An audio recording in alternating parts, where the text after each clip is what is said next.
গতকাল ভোলা জেলা বুরহানুদ্দিন থানার বড়মানিকা ইউনিয়নের ভাটামারা এলাকায় সকাল আনুমানিক 9 ঘটিকার দিকে একজন নারীকে একটি অভিযোগে তাকে চুল কেটে এবং তারকে জুতার মালা পরিয়ে হেনস্থা করা হয় এবং সেটা সোশ্যাল মিডিয়াতেও ভাইরাল করা হয়। এই ঘটনার পরিপ্রেক্ষিতে তাৎক্ষণিকভাবে বুরহানুদ্দিন থানায় একটি নারী শিশু নির্যাতন আইনে মামলা রুজু করা হয় এবং আমাদের জেলা পুলিশ সুপার স্যারের নির্দেশে বুরহানুদ্দিন থানা পুলিশের একাধিক টিম এই ঘটনার সাথে জড়িত আসামিদের গ্রেপ্তার করার জন্য ব্যাপক অভিযান পরিচালনা করে এবং অভিযানের ফলে তারা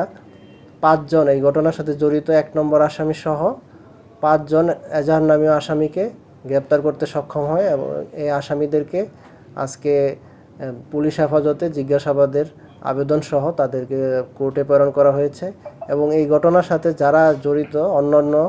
আসামিদেরকে গ্রেপ্তার করার জন্য আমাদের অভিযান চলছে। তো এই ঘটনায় আমরা